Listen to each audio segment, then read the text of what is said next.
दोस्तों आज हम बात करेंगे इंडियन बिजनेसेस के ऊपर। ये जो डेटा पे हम चर्चा करेंगे ये दोस्तों ट्रेडरों को काम नहीं लगने वाला है। ये सिर्फ लॉन्ग टर्म वेल्थ क्रिएटर के लिए आज बातचीत होगी, जो लोग बिजनेसेस को समझना चाहते हैं, बिजनेस को गहराई पे देखना चाहते हैं, ताकि भविष्य में जब कभी आप कब लॉन्ग टर्म के स्टॉक सिलेक्ट करो तो कुछ बातों का आपको ध्यान रहे।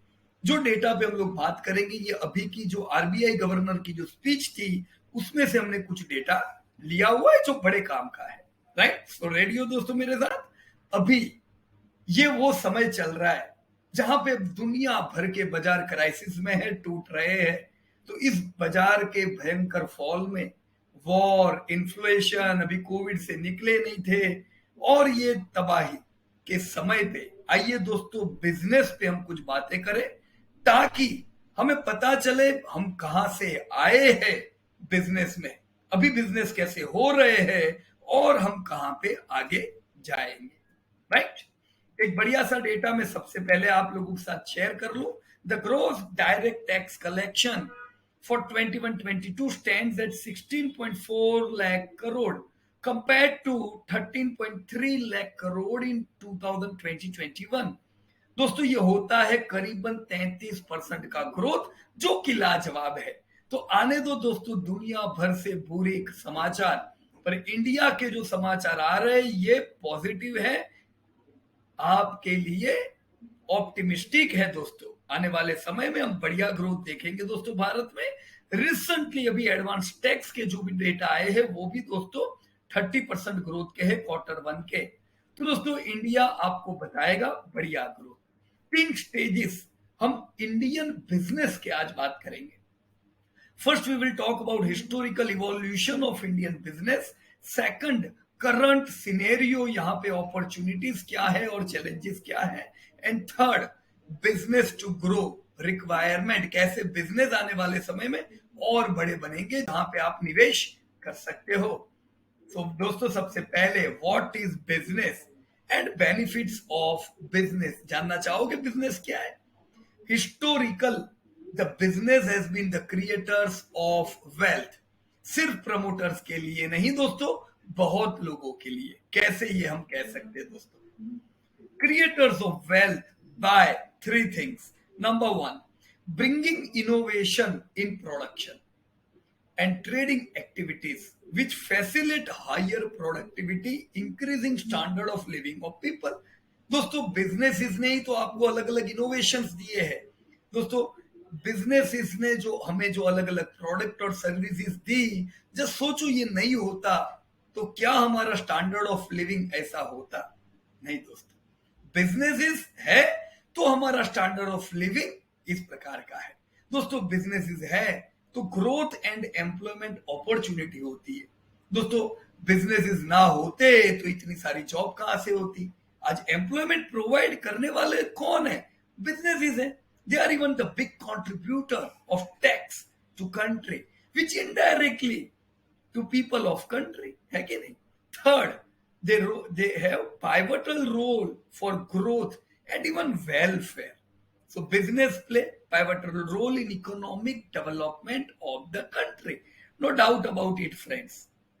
Only those who will risk going too far can possibly find out how far can one go. One can go. दोस्तों बिजनेस हो या एथलेट्स में जो स्पोर्ट्स के लोग होते हैं, दोस्तों एक समय पे जो रिकॉर्ड होते हैं वो कभी ना कभी टूटता है। एक नया रिकॉर्ड बनता है, लोगों को लगता है इसने तो वर्ल्ड रिकॉर्ड बनाया है जो कभी नहीं टूट सकता है। फिर कोई आके वो रिकॉर्ड टूटता है और नए बेंचमार्क बनते जाते हैं।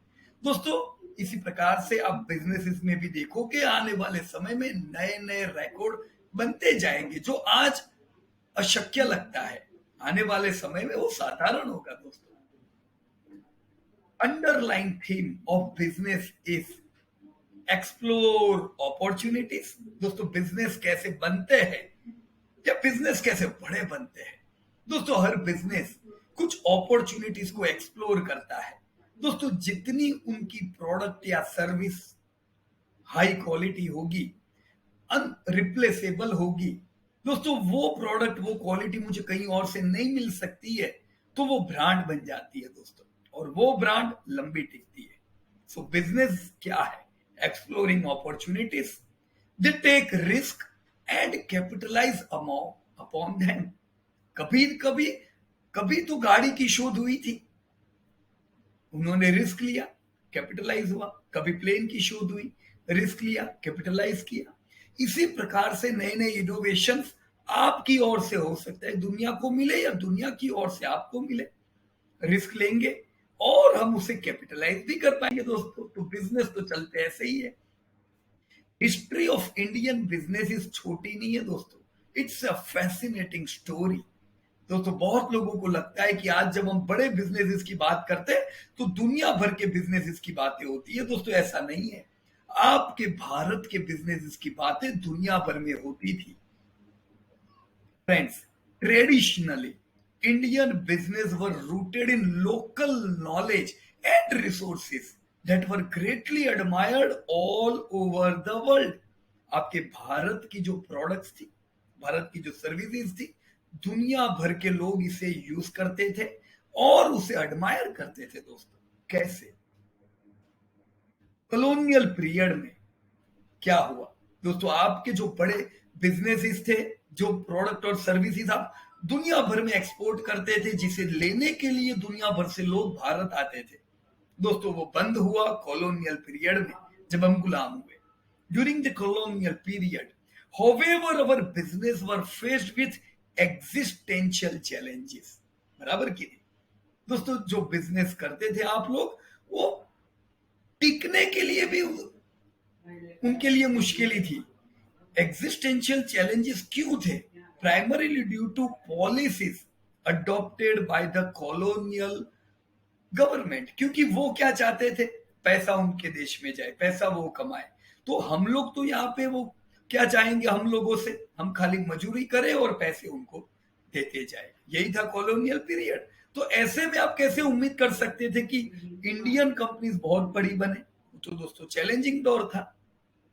However, showing resilience and capacity to innovate and improvise, Indian businesses has over the years not only survived, भारतीय बिजनेस खाली सर्वाइव नहीं हुए, but is now well positioned to take India's growth story forward towards world leadership। दोस्तों आज आपकी भारत की कंपनियां धीमे धीमे टॉप की कंपनियों में अपना नाम लिखाती जा रही है। दोस्तों वो समय दूर नहीं है जब आपकी कंपनियां टॉप लीडरशिप पोजीशन पे होगी डिफरेंट प्रोडक्ट और सर्विसेज में दुनिया भर में। ये हम कैसे कह सकते हैं दोस्तों? Indeed, this could just be the moment of India's arrival as a global growth driver। Friends, world GDP को देख के आपको इस चीज का अंदाजा आ जा सकता है। देखो हम जब आजाद हुए 1947 में, तब तो कुछ भी नहीं था। कंपनियां को तो टिकना मुश्किल था वो समय पे, किसी के पास पैसे ही नहीं थे। इंडिया में आधी से ज्यादा जनसंख्या बिलो पॉवर्टी लाइन की थी। तो कैसे आपकी कंपनियों की प्रोडक्ट बिके और कैसे कंपनियां बड़ी हो, बहुत मुश्किल दौर था। पर फिर भी इन सब चीजों के बावजूद दोस्तों आज आपकी कंपनियां दुनिया की, आज आपकी कंपनियां बड़ी बनी तब जाके तो आपकी इंडिया की जीडीपी 5वें नंबर पे आई कि नहीं आई। दोस्तों वो समय भी दूर नहीं था जब हम हमारी इंडिया की जीडीपी को 20वें 25वें नंबर पे देखते थे। पर दोस्तों कितना बढ़िया ग्रोथ हुआ। तो 5वें नंबर पे पहुंचना ये भी एक बड़ी खबर है हम सबके लिए। और इसी प्रकार से आप तीसरे नंबर पे इसी दशक पहुंचने वाले हो। तो अंदाजा लगाओ कि हमारी कंपनियां आज अगर इंडिया 5वें नंबर पे आया है तो कितनी बड़ी हो गई। इंडिया तीसरे नंबर पे पहुंचेगा तब आपकी कंपनियां और कितनी बड़ी होगी। So there are huge opportunities lying in Indian business. दोस्तों history of Indian business is fairly long. छोटी हिस्ट्री नहीं है हमारे भारत के बिजनेस की। दोस्तों कोई कहे कि भारतीय को बिजनेस करना आता है कि नहीं आता है तो उनको पता नहीं। दोस्तों भारतीयों ने तो दुनिया भर को ट्रेड करना सिखाया। जब कुछ कंट्रीज में स्टोन एज चल रहा था तब आपकी कंट्री के लोग दुनिया भर में बिजनेस कर रहे थे, राइट। और ये मैं नहीं कह रहा, this is proven thing. India was the key hub of scientific innovation of its early history, which led India the position of leadership in several areas like medicines. अब लीडर थे दोस्तों मेडिसिन में, mathematics, astronomy, metallurgy, education and traditions. इसी सब चीजों से attract होके तो दुनिया भर के लोग भारत आए medieval period में। During medieval period, India was a prominent economy having trade relation with the rest of the world। दोस्तों medieval period में आपके रिलेशन दुनिया भर की कंट्रीज के थे, आप एक्सपोर्ट करते थे। दोस्तों India was central to the silk route and cotton road. India craftsmanship was world renowned. दोस्तों मध्यम में थे आप पूरी दुनिया के, सिल्क और कॉटन रूट आपके भारत से होकर गुजरता था और भारत दुनिया भर को कपड़ा पहनने के लिए कॉटन एक्सपोर्ट करता था। तो आप अपने पोटेंशियल को कम मत आको, इंडिया कमाल का था, कमाल का रहेगा दोस्तों। हमने ये जो चार्ट है ये पहले भी डिसाइड बताया हुआ है, आज इसलिए बता रहा हूं क्योंकि आज इसमें और हम जूम करके देखने वाले हैं। राइट, देखो 1 एडी में आप जानते हो दोस्तों, इंडिया दुनिया की 33% जीडीपी को कंट्रीब्यूट करता था। फिर अलग अलग लोग आए और हम गुलाम होते गए और हमारी जीडीपी धीमे धीमे करके डाउन आती चली गई। राइट, ब्रिटिश का रूल और आपका जीडीपी 33% से आप 2% पे 1% पे आ गए। अब फिर आप खड़े हुए हो दोस्तों, इंडिपेंडेंट इंडिया के बाद वापस से ग्रोथ आया है। पर यहां पे मैं जूम करके कुछ और बताना चाहूंगा। मैंने 180 भूल जाओ, अभी ये हमने 1700 से डेटा लिया हुआ है, 1700 से यानी प्री ब्रिटिश रूल है ना। ब्रिटिश रूल से पहले क्या था आप देख सकते हो दोस्तों, India was number 1 even during that time. पर हमारा जीडीपी ब्रिटिश रूल से पहले भी धीमे धीमे नीचे ही आ रहा था। 33% से ऑलरेडी अब 25% पे तो आ चुके थे। राइट, क्योंकि अलग अलग शासक आए, बाहर से भी लोग आए जिन्होंने आप पे राज किया, और वही समय पे चाइना का जीडीपी इंडिया से आगे निकल गया। फिर क्या, सिंचाई शुरुआत में तो इंडिया वर्ल्ड नंबर 1 था, फिर चाइना ने 1700 में इंडिया से बड़ी इकोनॉमी बनी। यूके क्यों, क्योंकि यूके ने आके इंडिया पे राज किया। आप यहाँ पे ये डेटा से ही देख सकते हो दोस्तों यहाँ पे कि यूके ने इंडिया को ओवरटेक किया पोस्ट 1800, क्योंकि उन्होंने इंडिया पे कब्जा किया और इंडिया से मिनरल और वो सारी चीजें जो आप लोग एक्सपोर्ट करते थे वो ये लोग एक्सपोर्ट करने लगे। तो यूके को जबरदस्त लाभ हुआ और वो इंडिया से बड़ी इकोनॉमी बनी 1800 में। यूएस ने जापान को पीछे किया 1800 में। US was bigger, US became bigger than Japan. देखो उससे पहले आप देख सकते हो सबसे बड़ा कौन था, इंडिया, फिर चाइना, फिर यूके, फिर जापान था। पर दोस्तों आप देखो यूएस ने जापान को पछाड़ा 1800 के समय पे और यूएस का जबरदस्त ग्रोथ होना शुरू हुआ। यूके चाइना से बड़ा हुआ 1850 के बाद, जब आप जानते हो दोस्तों 1850 में यूके ने चाइना को भी कॉन्कर किया। राइट, हांगकांग उनसे छीन लिया एक ट्रीटी के अंदर। यूएस इंडिया और चाइना को पछाड़ते हुए 1850 में आगे बढ़ा। यूएस यूके से बड़ा हुआ 1900 में। ये एक इंपॉर्टेंट डेटा है। देखो यूके को कब पछाड़ा यूएस ने, 1900 में। राइट, तो यहां से सीधा दिख सकता है कि वर्ल्ड वॉर जब शुरू हुए उस समय पे दोस्तों यूके का नीचे आना धीमे धीमे चालू हो गया। यूके का डाउन टर्न था और यूएस का वो अप टर्न था। तो यूएस यूके को भी पछाड़ के, उससे पहले कुछ समय तक यूके वर्ल्ड की सबसे बड़ी इकोनॉमी बनी रही। राइट, पर यूके को पछाड़ के यूएस बना नंबर 1 और यूएस कब बना? 1900 में। ये था दोस्तों वो इंडस्ट्रियल रिवॉल्यूशन वाला टाइम, जब यूएस, यूके, ये सारी कंट्रीज में रिवॉल्यूशन हुआ इंडस्ट्रियल का। तब हम लोग तो गुलाम थे। तो इंडिया में इंडस्ट्रियल रिवॉल्यूशन का कोई ज्यादा कुछ दिखा नहीं, क्योंकि इंडिया को यूके यूज कैसे करता था? मिनरल रिसोर्सेस के लिए, स्पाइसेस के लिए। तो यहां के लोगों को तो बिजनेस करने का अधिकार नहीं था, राइट? तो बिजनेस कौन करते थे? ये लोग। जापान इंडिया और चाइना से बड़ा हुआ 1950 में, और आप जानते हो वो युद्ध था जापान और यूएस के बीच में, राइट? World war. आप जानते ही हो दोस्तों, जापान को चाइना चाहिए था, दुनिया चाहिए थी, और यूके भी वहां पे दुनिया भर में राज करने बैठा था। तो वर्ल्ड वॉर में आपने देखा कि उसके बाद यूके की पूरी नीचे की ओर डिग्रोथ आता गया।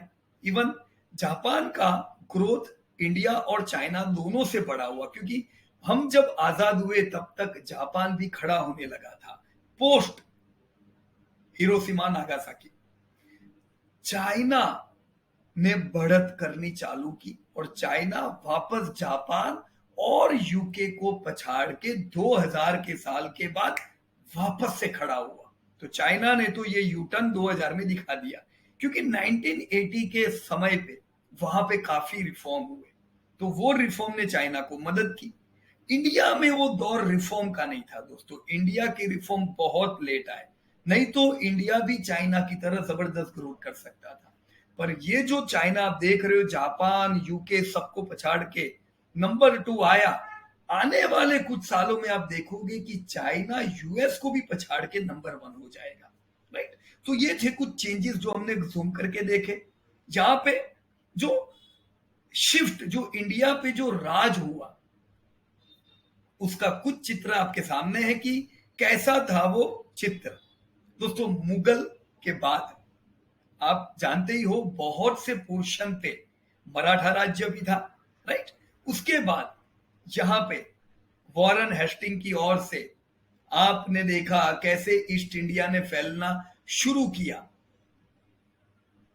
कोलकाता और धीमे धीमे, मतलब बंगाल और धीमे धीमे अलग राज्यों को वो अपने कंट्रोल में लेते चले गए। शुरुआत हुई थी, फिर धीमे धीमे पूरा भारत उनके कंट्रोल में आता चला गया। और यहाँ पे आप देख सकते हो, देखो अभी 1800 तक कितना भारत था उनके कब्जे में, और ये था पूरा भारत के अखंड भारत ब्रिटिश के राज में। 1900 का ये समय आप देख रहे हो जब चाइना भी उन्होंने ले लिया, राइट? 1910, और बाद में चाइना आउट भी हो गया। तो बहुत कम समय राज वहां पे रहा। बाकी भारत में 200 साल ये लोग रहे, और वो 200 साल में पूरा ये लोग खा गए इंडिया को। लेकिन जब हम आजाद हुए, यहाँ पे आपके सामने GDP per capita of India, पूरी हिस्ट्री है दोस्तों जीडीपी पर कैपिटा की, कि 1820 से 2015 की, ये इसलिए दिया हुआ है ताकि ब्रिटिश रूल के समय की हमारी जीडीपी पर कैपिटा हम देख सके। दोस्तों, कुछ भी नहीं थी, पूरा पैसा ये लोग ले गए थे। ना हमारे पास एजुकेशन था, ना खाने के लिए खाना था, ना बिजनेस के लिए कुछ था। तो क्या उम्मीद कर सकते हैं ये टाइम पे इंडस्ट्रियल रिवॉल्यूशन में इंडिया भी भागीदार बने? How it is possible? पर जैसे ही हम आजाद हुए, आप देख रहे हो कि इंडिया का जीडीपी पर कैपिटा कितनी तेजी से बढ़ा, राइट? तो पोटेंशियल था यहाँ पे, और वो पोटेंशियल धीमे धीमे उभरता आया। अब देख सकते हो यहाँ पे हमने उसके बाद का जीडीपी का डेटा दिया हुआ है। अभी जो जीडीपी पर अभी जो जीडीपी हमारा इंडिया का है, वहां से आने वाले 7 साल बाकी है दोस्तों, राइट? हम जीडीपी को कितना होते हुए देखेंगे? जस्ट यू सी, कितना? 2012, 2016, और हम 5x जीडीपी होने वाले हैं आने वाले इसी दशक में दोस्तों। तो अगर ये जीडीपी इंडिया का इतना एक्सपांड होता है, ये 5x 2012 के साथ कंपेयर करके बताया गया है, तो 2012 में जो जीडीपी था हमारा, अगर 5x 2030 तक ये होता है, तो इसका मतलब 2012 में जो कंपनियां हैं वो कितनी बड़ी हो जाएगी, उनके टर्नओवर क्या होंगे। दोस्तों ह्यूज अपॉर्चुनिटीज इंडिया में हमको मिलनी ही है, राइट। मैंने रियल पर कैपिटा जीडीपी जहां पे आपको पूरा हिस्टोरिकल दिया है, आप देख सकते हो दोस्तों। दोस्तों ये 3 पार्ट में इसलिए दिया हुआ, उसका बहुत बड़ा कारण है क्योंकि हमारा हिस्ट्री भी 3 पार्ट में बटा हुआ है। हम आजाद हुए, उसके बाद 1960 से 1985 तक के डेटा है, जब हमारा जीडीपी पर कैपिटा खाली 1.4% से बढ़ रहा था। ये बहुत बुरी बात थी दोस्तों। ये वो समय था जब दुनिया भर की कंट्रीज की जीडीपी पर कैपिटा 8 या 10% से बढ़ रहे थे, हमारा बिल्कुल बुरा ग्रोथ था। दोस्तों ये वो समय था जब जापान बढ़ा हुआ, ये वो समय था जब साउथ कोरिया, जब बाकी पूरी दुनिया दोस्तों 8 से 10% के ग्रोथ से बढ़ रहे थे, हम लोग जबरदस्त अंडर परफॉर्म कर रहे थे। So this time was not good for India. 1.4% यानी अब सोचो, महंगाई आपकी 6-7% से बढ़ती थी, अब महंगाई 6-7% से बढ़ेगी, आपका इनकम 1.5% से बढ़ेगा, तो किधर मैच करेगा। लोगों के पास पैसे नहीं बचेंगे, इसलिए इंडियन कंपनीज टिक ही नहीं पाती है, राइट। तो ये हमारा वर्स्ट पीरियड था 1985 में। आप जानते ही हो दोस्तों, हमने एक बुरा समय इंडिया का ये समय यहाँ पे देखा, डिफॉल्ट हुआ और उसके बाद हमें रिफॉर्म करने पड़े। रिफॉर्म जो हमने वो समय पे किए, कंपल्सन बाय कंपल्सरी हमको रिफॉर्म करने पड़े थे दोस्तों। हमने बाय चॉइस नहीं किए थे, बाय चॉइस तो हम यहाँ पे भी कर सकते थे, पर हमने कंपल्सन रिफॉर्म 1985 के बाद किए, 1991 में। और आप उसके बाद जीडीपी ग्रोथ देख सकते हो दोस्तों, डबल जीडीपी ग्रोथ हुआ 1995 से लेके 2001 के समय पे 3.5% growth. This was not also good growth. दुनिया भर में ग्रोथ मैं कह रहा हूं यही समय पे 8% प्लस था, पर हमारा जो बिल्कुल घटिया था 1.5%, वो कम से कम डबल हुआ। क्यों? क्योंकि ये वो समय था जब हमने इकोनॉमिक रिफॉर्म किए। इकोनॉमिक रिफॉर्म की इफेक्ट आई बाद में, राइट, क्योंकि तुरंत कोई भी चीज की इफेक्ट नहीं देखते हो, राइट। 2000 के बाद आपने सही में उसकी इफेक्ट देखी, और ये 2000 के बाद का समय वो है जब दुनिया पूरी प्रॉब्लम में है दोस्तों। 2000 के बाद दुनिया भर की इकोनॉमियां मंदी हो गई है, तो उनका जीडीपी पर कैपिटा तो बिल्कुल 1.5% से बढ़ रहा है। ये समय पे इंडिया आउट परफॉर्म करने लगा। देखो आपका जीडीपी पर कैपिटा पिछले 20 सालों में 5% से बढ़ रहा है। तो ये है सही समय दोस्तों इंडिया का ग्रोथ का, जब महंगाई आपकी 4-5% से बढ़े, जीडीपी पर कैपिटा महंगाई से ज्यादा बढ़े। उससे पहले का समय इंडिया का बिल्कुल अच्छा नहीं था, क्योंकि आपकी जितनी तनख्वाह बढ़ती थी उससे ज्यादा महंगाई बढ़ती थी, तो लोगों के पास पैसे नहीं बचते थे। और हम कैसे उम्मीद कर सकते कि ये समय पे बिजनेसेस बड़े बने। अरे बिजनेसेस बड़े तब बनते हैं जब लोगों के पास पैसे बचते हैं। अब समय आया है दोस्तों बिजनेस का बड़ा बनने का। सलामी देनी चाहिए उन बिजनेसेस को जिन्होंने ये बुरे समय में भी टिके और वो बड़े बने। अब कुछ लोग ये समय पे भी कंप्लेन करते हैं बिजनेस नहीं है, मंदी है। अरे दोस्त, ये समय पे तुम कंप्लेन करोगे तो कब बिजनेस करोगे? ये ब्राइट टाइम है इंडिया में बिजनेस करने का या एम्प्लॉय रहने का, कुछ भी चीज का। पहले का समय क्या था और ये समय क्या है दोस्तों?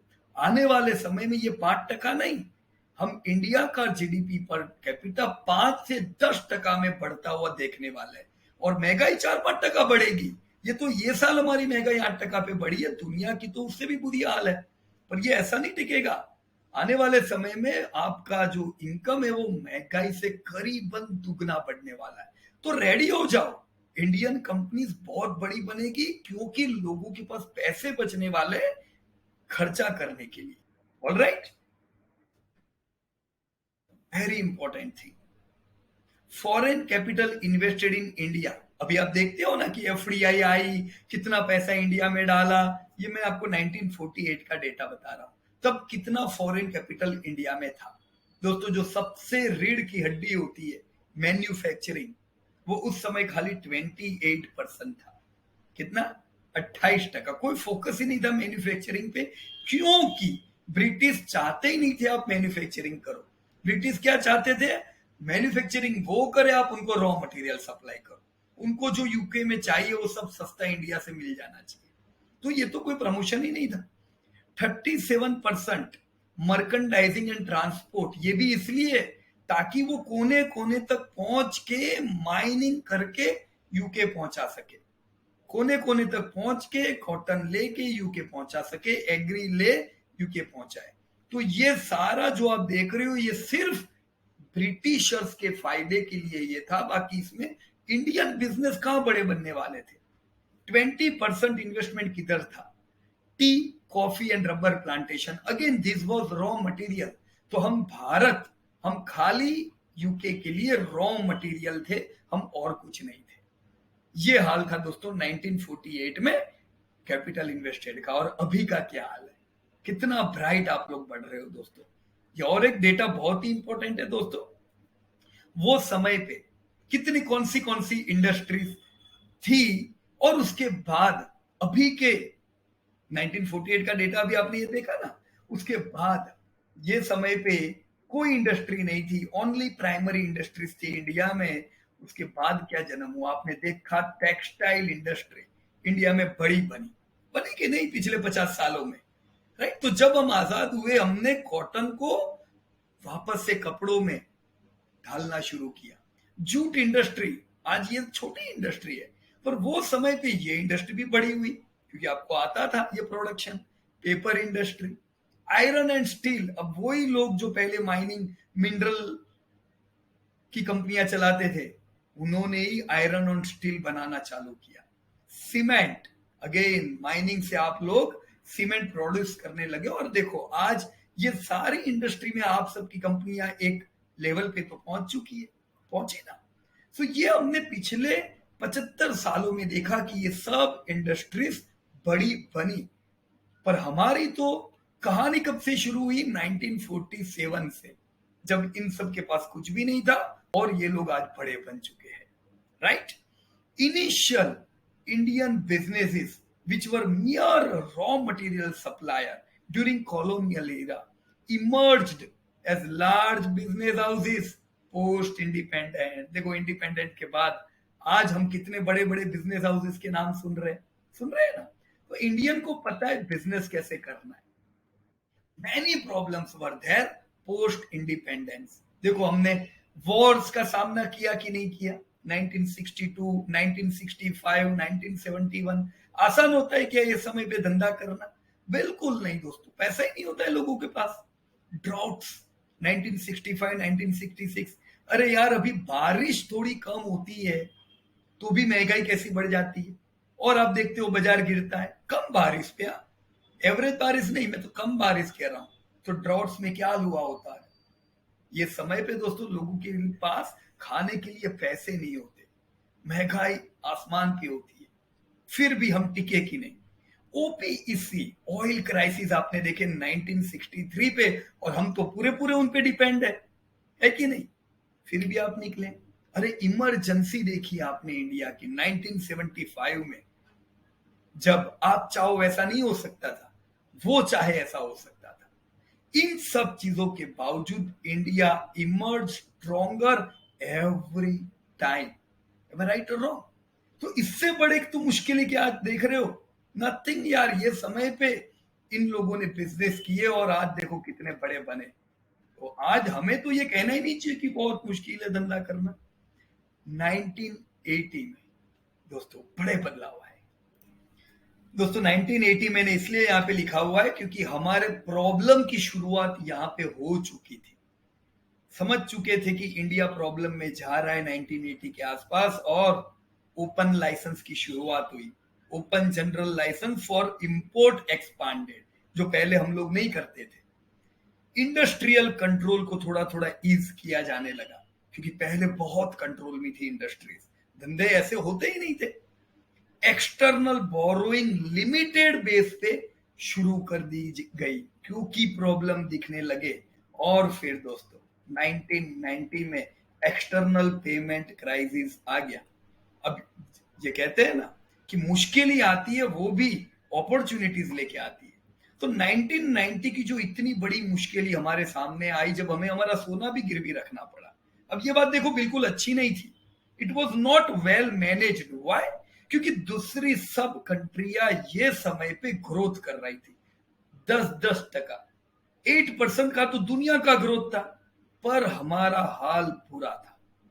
1990 में जो बड़ा प्रॉब्लम आया और जो हमने डिफॉल्ट किया, इसने बहुत बड़ी अपॉर्चुनिटीज इंडियंस के लिए लाके भी खड़ी रखी। कैसे? It gave birth to great economic reform in 1991। दोस्तों, हमारे पीएम को पता नहीं था कि हम प्रॉब्लम में आ चुके। उनको कहा गया कि अभी ताजी ताजी तुम्हारी ताजपोशी हुई है, पर चलो अभी प्रॉब्लम में आए, इसमें से निपटना पड़ेगा और रिफॉर्म करने पड़े क्योंकि हम मुश्किली में थे। पर ये रिफॉर्म हमारे लिए आशीर्वाद बने। दोस्तों, जैसे रिफॉर्म हुए, ट्रिनिटी ऑफ द रिफॉर्म हमने देखे। सबसे पहला liberalisation. So friends, what is liberalisation? दोस्तों, पहली बार सोचा गया कि बिजनेस वालों का जो बिजनेस है उनको थोड़ा लिबरल करना पड़ेगा, नहीं तो धंधा नहीं कर पाएंगे। काफी गवर्नमेंट्स के जो रूल है उसको ईज किए गए ताकि प्राइवेट बिजनेस खड़े हो, और वो खड़े होंगे तो एम्प्लॉयमेंट कुछ आएगा। खाली सरकार सरकार सरकार सब धंधा करेगी जो पहले करती थी, हर एक बिजनेस में सरकार को होना था, तो प्राइवेट लोग क्या करेंगे? कैसे एम्प्लॉयमेंट आएगा? सिर्फ सरकारी नौकरियों से कुछ नहीं होता है। तो ये लिबरलाइजेशन हमने पहली बार देखा 1991 के रिफॉर्म में, जो सबसे बड़ी चीज उभर कर आई। प्राइवेटाइजेशन देखा दोस्तों, प्राइवेट कंपनियों को मौके दिए गए अलग अलग इंडस्ट्री में। नहीं तो आप खाली दूरदर्शन देखते, नहीं तो खाली आपके पास वो अभी भी बीएसएनएल की लाइन होती। प्राइवेटाइजेशन, इसने सबसे बड़ा मौका दिया दोस्तों देश को, और देश ने देखा कि हमारे प्राइवेट जो इंडस्ट्री है वो जबरदस्त परफॉर्म कर सकती है, टॉप क्वालिटी प्रोडक्ट सर्विसेज दे सकती है। यही दोस्तों एम्प्लॉयमेंट दे सकती है और यही टैक्स का बड़ा कारण बन सकती है। हमने ग्लोबलाइजेशन होता हुआ देखा दोस्तों। नहीं तो हम तो अंडे के अंदर बंद थे, राइट? वो मेंढक होता है ना एक कुएं में, जिसको लगता है मैं ही सबसे बड़ा हूं। ग्लोबलाइजेशन हुआ तब तो हमें पता चला कि दुनिया भर में क्या चल रहा है। 1991 के बाद दोस्तों हमने हमारी प्रोडक्ट्स को भी बाहर एक्सपोर्ट करना चालू किया। सीखा हमने कि यस, हमारी प्रोडक्ट तो बढ़िया है, लोग इस्तेमाल कर सकते हैं इसको दुनिया भर में। तो इंपोर्ट एक्सपोर्ट ज्यादा शुरू हुआ, और इसी ट्रिनिटी ने जबरदस्त वेग दिया दोस्तों इकोनॉमी को। 1991 के जो रिफॉर्म आए दोस्तों, इसने डी रेगुलेशंस किए। नहीं तो पहले रेगुलेशंस ही रेगुलेशंस थे। एंड ऑफ लाइसेंस परमिट राज। दोस्तों, बिजनेस करने के लिए आपको जो लाइसेंसेस चाहिए थे, आम व्यक्ति बिजनेस करना चाहे वो नहीं कर सकता था। फिर कैसे छोटी कंपनियां बड़ी होगी, बड़ी जायंट बनेगी, कैसे एम्प्लॉयमेंट बढ़ सकता है? पर ये एंड ऑफ लाइसेंस परमिट राज ने बहुत लोगों को मौके दिए। It increased outward orientation. Export में आपका ध्यान जाने लगा, भले इंपोर्ट भी हुआ पर आपने एक्सपोर्ट भी करना सीखा। फाइनेंशियल एंड एक्सटर्नल सेक्टर को वेग मिला, तो इसने आपको बूस्ट किया। आपके रिफॉर्म जो हुए उसका मेन एम क्या था? कंपटीशन बढ़ाना। जब तक कंपटीशन नहीं रहेगी, क्वालिटी नहीं मिल सकती है ग्राहकों को, तो कंपटीशन बढ़ाना। प्रमोट एफिशिएंट मार्केट, राइट दोस्तों? पहले बजाज को जैसे उनको लगता था कि हमारे ही बजाज सुपर बिक रहे, अगर बाहर की कंपनियां इंडिया में आई तो कैसे होगा? पर देखो आज बजाज कितनी बड़ी कंपनी उभर कर बनी ना। आज ये लोग इंडोनेशिया में सबसे बड़े ऑटो रिक्शे वाले हैं, राइट? ये कितनी कंट्री में टू व्हीलर सप्लाई करते हैं। आज आपकी आईटी की कंपनियां दुनिया भर में बिजनेस कर रही है, तो अपना पोटेंशियल था ही वर्ल्ड लेवल का, वो उभर के आया। It promoted efficient market. दोस्तों, एफिशिएंट मार्केट किसे कहते हैं? प्रॉपर प्राइसिंग हो, प्रॉपर प्रोडक्ट मिले, दिस इज एफिशिएंट मार्केट। ये कब होता है? जब बिजनेस करने वाले लोग भी हो ऐसे। डिलीवर ग्रोथ, इसने दोस्तों ग्रोथ डिलीवर किया भी। रिफॉर्म का ये टारगेट था और उसने ग्रोथ डिलीवर किया। Create wealth, definitely it created wealth for employees and for promoters. It reduced the poverty. Just अंदाजा लगाओ दोस्तों, दुनिया भर में जो गरीबों की संख्या थी उसमें चाइना का और इंडिया का ही सबसे बड़ा योगदान था। दोस्तों, जैसे हमारा प्राइवेटाइजेशन हुआ, आज आप देख रहे हो 50% बिलो पॉवर्टी लाइन खाली 22% पे आ गई। एक्सट्रीम पॉवर्टी तो इंडिया में से बिल्कुल निकल ही गई अभी, वर्ल्ड बैंक ने ये बताया ना अभी। तो ये वो रिफॉर्म का एम था और इसका आफ्टर इफेक्ट अभी दोस्तों हम सब लोगों ने देखा। सो पोस्ट 1991 रिफॉर्म क्या हुआ, आपने देखा आईटी की कंपनियां कितनी बड़ी हुई, ये सेक्टर का तो अस्तित्व ही नहीं था। चलो भले आप लोग उस समय इंडस्ट्रियल रिवॉल्यूशन पहला मैन्युफैक्चरिंग का फायदा नहीं उठा पाए, और उसके बाद के सब रिवॉल्यूशन में आपने फायदा उठाया। देखो IT was nothing, today IT is 13% of our GDP, और एक्सपोर्ट में तो इन्हीं का बड़ा योगदान है। टेलीकॉम कहां खाली बीएसएनएल, आज आपके पास चॉइस है, आपको कौन सा टेलीकॉम चाहिए। कितना आप लोगों ने देखा ना इसमें ग्रोथ, नहीं तो खाली लैंडलाइन होती। फार्मा, फार्मा में आपकी इंडियन कंपनीज दुनिया भर में डंका बजा रही। ऑटोमोबाइल्स अभी भी दोस्तों देखो हम इतने बड़े नहीं, राइट, अभी भी हम कार्स और ये सब फॉरेन कंपनी की यूज कर दें, फिर चाहे मारुति क्यों ना हो, राइट, पर हमने इसमें ग्रोथ करना चालू किया। Hotel industry, textile industry, right, hotel में आपकी आई ना इंडियन होटल जैसी। देखो इंडियन ऑटोमोबाइल भी बड़ी तो बनी, टाटा मोटर हो, महिंद्रा एंड महिंद्रा हो, आपकी बजाज ऑटो हो। हम यहाँ पे एंसिलरी में और अच्छा कर रहे हैं, ऑटो पार्ट्स में, राइट। होटल्स में आपके देखो Indian hotels.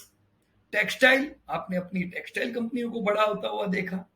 Engineering goods, your LNT type of companies. Entertainment देखा आपने, नहीं तो पहले एंटरटेनमेंट क्या था, दूरदर्शन। अभी आपके पास पता है कितनी चैनल है, more than 100 channels are there.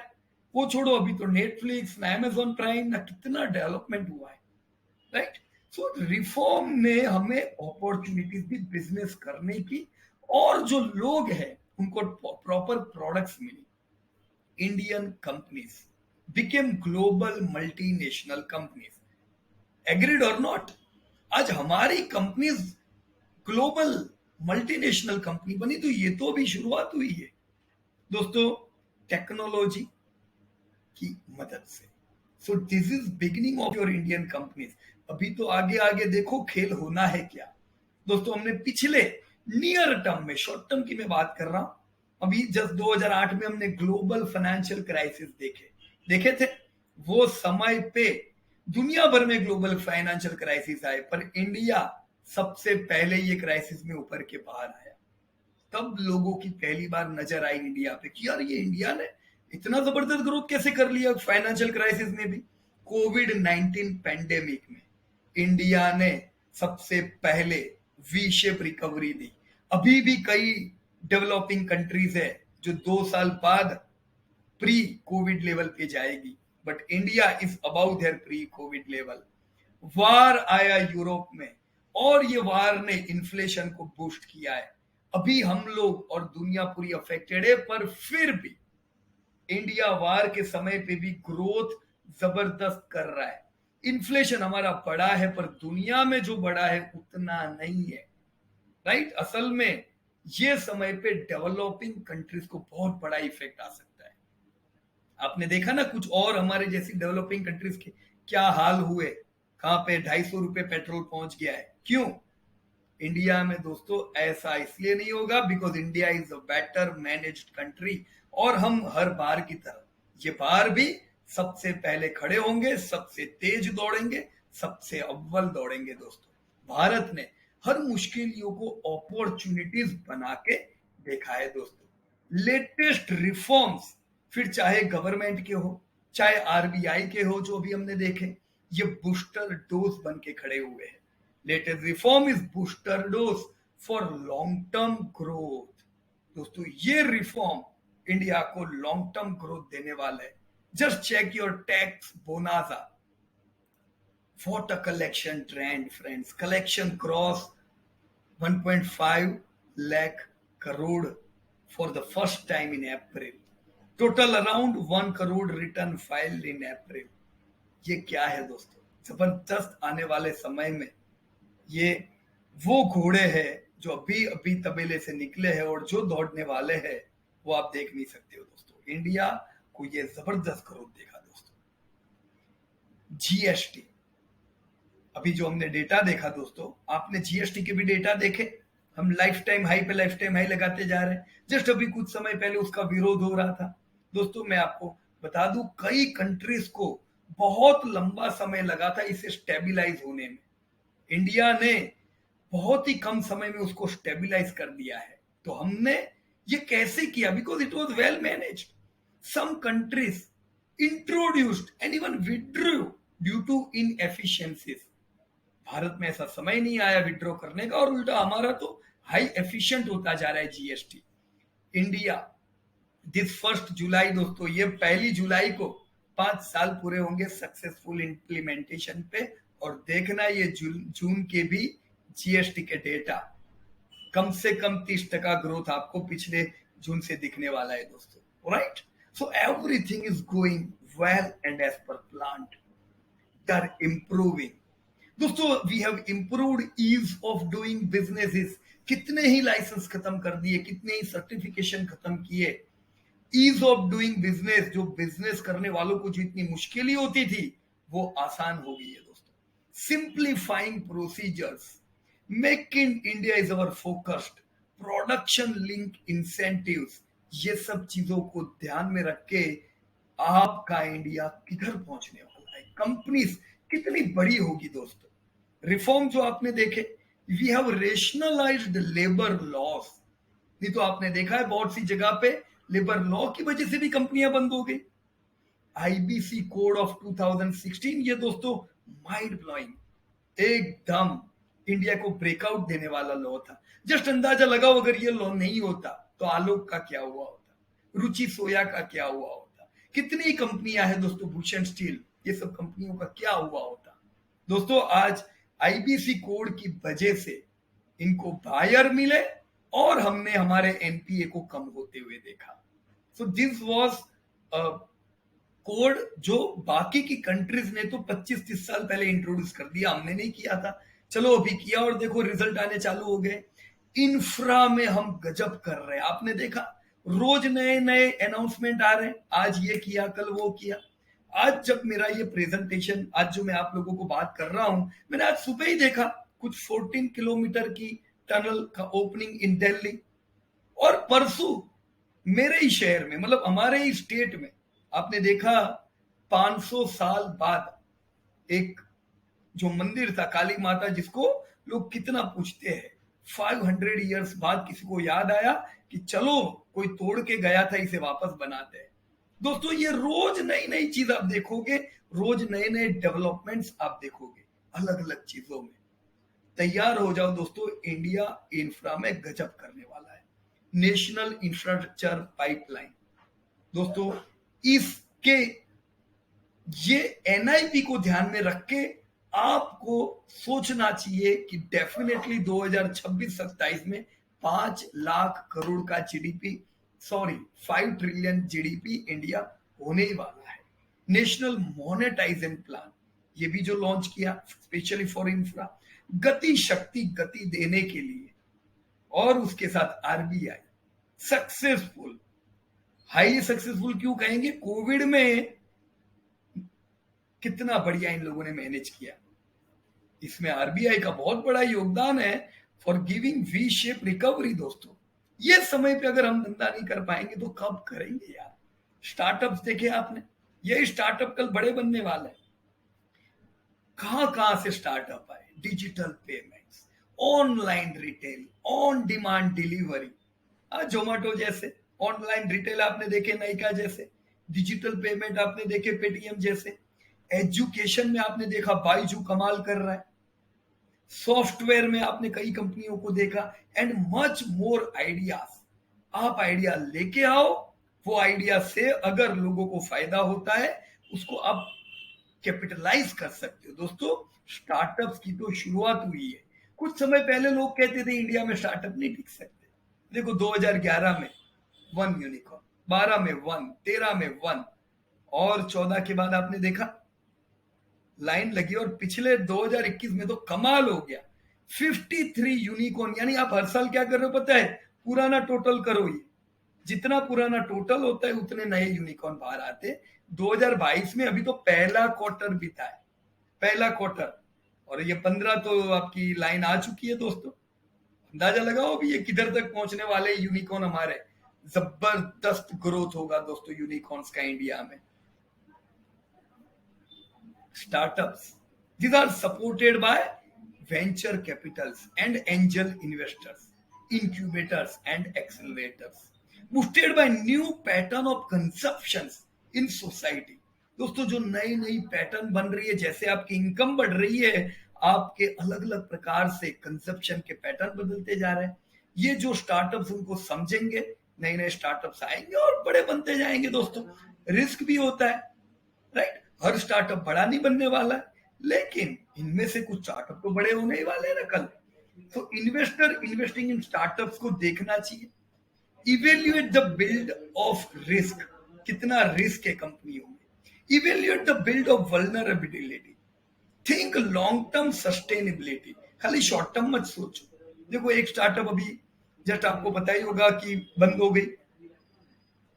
Lockdown के समय उनकी कंपनी जबरदस्त चलने लगी, जैसे ही वर्क फ्रॉम होम निकल गया कंपनी बंद हो गई। तो ऐसा खाली एक ट्रेंड मत देखो कि वॉर की वजह से इसको फायदा हो रहा है, अरे वॉर के बाद क्या होगा। Think long term.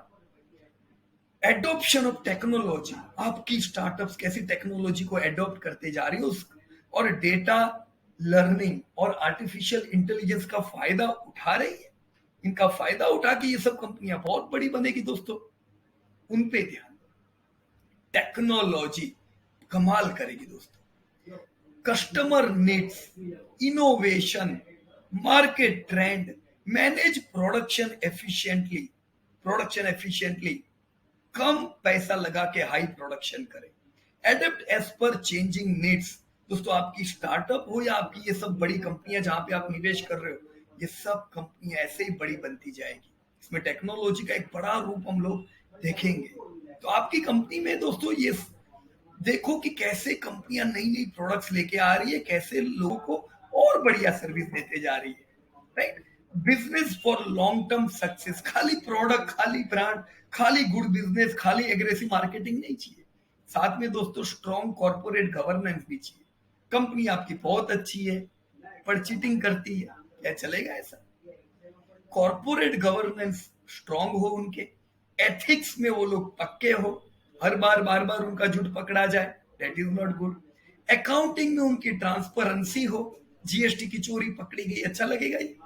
Business model उनका स्ट्रॉन्ग हो जो लॉन्ग टर्म, दोस्तों 1-2 साल, 10-15 साल नहीं, सेंचुरीज, 100 साल तक टिकनी चाहिए। आज भी है ना कितनी सारी कंपनियां जो 100 साल से लोगों को सर्विस दे रही है। ये देखो दोस्तों, तब आपका पैसा बरसों तक आपको कमा के देता जाएगा। Ethics is nothing, sorry, ethics is knowing the difference between what you have a right to do and what is right to do, right? So this is ethics. ethics में कॉम्प्रोमाइज नहीं करना है दोस्तों। पता चला आपको क्यों आज लोग इतना ट्रस्ट करते हैं इन्फोसिस, एचडीएफसी बैंक, टीसीएस जैसी कंपनियों को? क्योंकि इतने सालों से हमने बुरी चीजें यहाँ पे देखी ही नहीं है, because of good corporate governance and ethics. भविष्य में भी और भी कंपनियां आपको ऐसी मिलेगी जो इन सब चीजों पे चलती है। सब कंपनियां आपको लंबे समय तक कमा के देती है दोस्तों। खाली क्वार्टरली रिजल्ट से कंपनियां नहीं बदलती है। और लोग कहते हैं ये क्वार्टरली रिजल्ट इसके अच्छे आए, अब इधर से उधर हो जाओ। अरे हर क्वार्टर में नई नई कंपनियां लोगे क्या? कंपनियां नहीं बदलती है, राइट। ट्रस्ट एक बड़ा फैक्टर है जब हम निवेश करते हैं दोस्तों। फेयर डिस्क्लोजर होने चाहिए। देखो आपने देखे इन्फोसिस ने कई बार डिस्क्लोजर दिए हैं। उनको लगता है कि आने वाले समय चैलेंजेस है तो गाइडलाइन वो लोग वैसे ही देते। देखो अभी वॉर आ गया, अब क्वार्टर 1 के जो गाइडलाइन आएगी वो देखना इन्फोसिस की कैसी होती है, टीसीएस की कैसी होती है। एचडीएफसी बैंक ने कहा था क्रेडिट ग्रोथ वीक है, चैलेंजेस आ रहे हैं हमें। तो दोस्तों सच्चे बिजनेस आपको सच्ची गाइडलाइन देंगे, वो झूठे ताजमहल खड़े नहीं करेंगे, यूं ही गलत बातें नहीं करेंगे वो लोग। सो companies with robust corporate governance and high transparency get rewarded by the investors with higher valuation। इसलिए इनके पी हाई रहते हैं, because investors reward them with higher valuation metric and are also able to raise capital at much cheaper cost। इनको दोस्तों पैसे भी सस्ते मिलते हैं। It makes them relevant, reliable, comparable, and transparent. So before investing, check upsides. लंबी history, आने वाले दशक 100 साल आपकी कंपनियों के कैसे लगते हैं, क्या प्रोडक्ट और सर्विस ऐसी है कि कल बंद हो जाए, या लंबे आपको फायदे होंगे। Aware of down side risk, देखो डाउन साइड की भी अवेयरनेस रखो ना। अभी युद्ध आया है तो इस कौन सी कंपनियों को नुकसान हो सकता है, अब जिनकी पर थोड़ी ना ये युद्ध चलेगा, इन्फ्लेशन हाई है, कौन सी कंपनी को नुकसान हो सकता है। अवेयर रहो अपनी कंपनियों के अपसाइड और रिस्क से। वॉच पियर अपॉर्चुनिटीज, पियर अपॉर्चुनिटीज देखो, और जो सबसे बढ़िया है वहीं पे ध्यान रखो। अरे टाइटेनिक जैसे जहाज जो होते हैं वहां पे डूबते हैं तो हिस्ट्री बनती है। ऐसे कई जहाज डूबे होंगे पर वो हिस्ट्री नहीं बनते दोस्तों। तो आपके पास कंपनी भी ऐसी होनी चाहिए जो अगर बंद भी कल होती है तो भी उसकी बातें हो, यार ये कैसे ऐसा हो गया, ऐसी बढ़िया कंपनी में डालने का, राइट। सबसे बढ़िया company. So watch fear for opportunities, avoid short reward seeking culture over wealth. जब तक आपका ध्यान शॉर्ट टर्म पे रहेगा, लॉन्ग टर्म कमा नहीं पाओगे दोस्तों, राइट फ्रेंड्स। बहुत बार दोस्तों हम लोग कंप्लेन सुनते हैं कि पीयूष भाई मैं को वहां से ऐसा ऐसा हुआ और देखो इतना मेरे को नुकसान हो गया। देखो दोस्तों, आपको कोई चीट नहीं कर सकता है, पता है क्यों?